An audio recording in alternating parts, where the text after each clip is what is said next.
আমার কাছে মনে হয় সরকার এক ধরনের সিদ্ধান্তহীনতায় ভুগছে। তারা হয়তো দায় নিতে চাচ্ছে না। যেটি বলা হয়েছে যে ঐক্যমত কমিশন তারা সরকারের কাছে এই যে আলোচনা হলো সেগুলো তারা সুপারিশ করবে।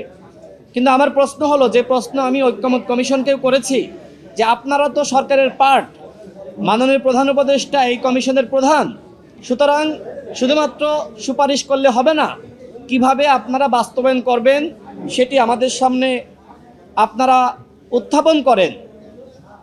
কিন্তু আজকেও আসলে তারা কোনো সিদ্ধান্ত নিতে পারেনি। আমার কাছে মনে হয় সরকার এক ধরনের সিদ্ধান্তহীনতায় ভুগছে। তারা হয়তো দায় নিতে চাচ্ছে না।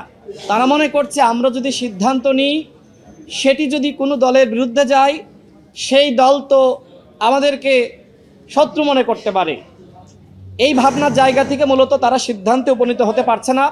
আজকে দিনব্যাপী যে আলোচনা হয়েছে, আমি সর্বশেষ বলি, সরকারের পক্ষ থেকে আমাদের সামনে অর্থাৎ ঐক্যমত কমিশনের পক্ষ থেকে যে খসড়া চূড়ান্ত অভিমত দেওয়া হয়েছে, আজকেও এটি আলী রিয়াজ স্যার বলেছেন যে এটা আসলে সরকারের চূড়ান্ত সিদ্ধান্ত না, জাস্ট এইটি আলোচনা করার জন্য দিয়েছেন। এর আগেও তারা 4টি বিষয়ে আলোচনা করেছেন, যে জুলাই জাতীয় সনদ অধ্যাদেশের মাধ্যমে, নাকি নির্বাহী আদেশে, নাকি গণভোটের মাধ্যমে, নাকি বিশেষ সাংবিধানিক আদেশে বাস্তবায়ন করা হবে।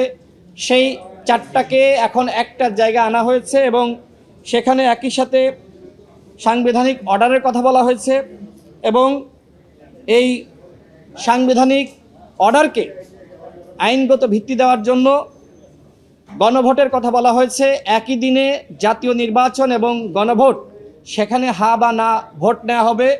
এবং সবথেকে দুশ্চিন্তার বিষয় হলো, এখানে উল্লেখ করা হয়েছে যদি গণভোটের মাধ্যমে জনগণ এইটাকে রিসিভ করে, গ্রহণ করে, তাহলেই শুধুমাত্র এর আইনগত ভিত্তি দেওয়া হবে।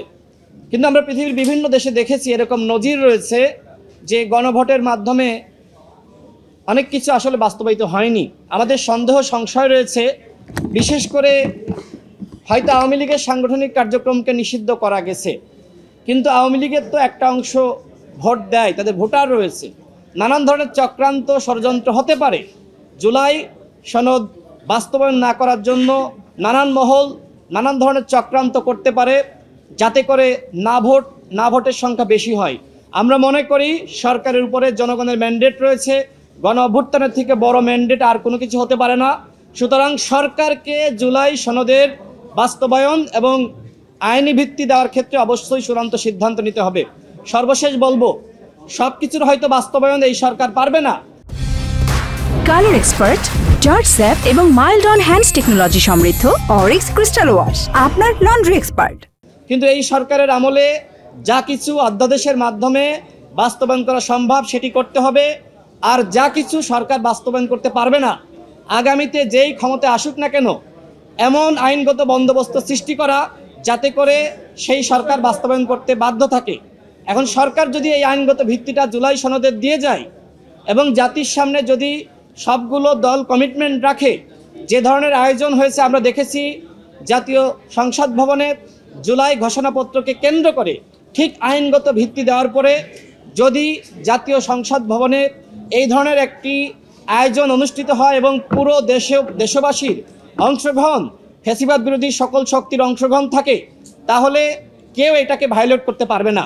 আমরা মনে করি অবশ্যই এইটার আইনগত ভিত্তি দিতে হবে এবং আগামী নির্বাচনটা অবশ্যই জুলাই সনদের ভিত্তিতে হতে হবে।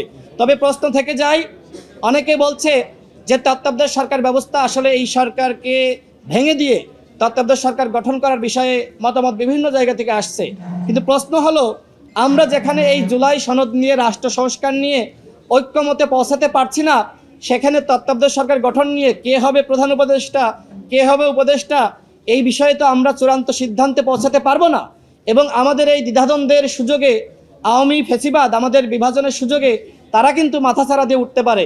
সুতরাং আমরা মনে করি আগামী নির্বাচন ডক্টর মোহাম্মদ ইউনূসের নেতৃত্বে হওয়া দরকার এবং অন্তর্বর্তীকালীন সরকারের অধীনে আগামী নির্বাচন হতে হবে। এই বিষয়ে আমরা মনে করি সবার সতর্ক থাকা দরকার।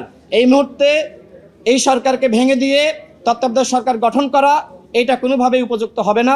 আপনাদের সকলকে ধন্যবাদ।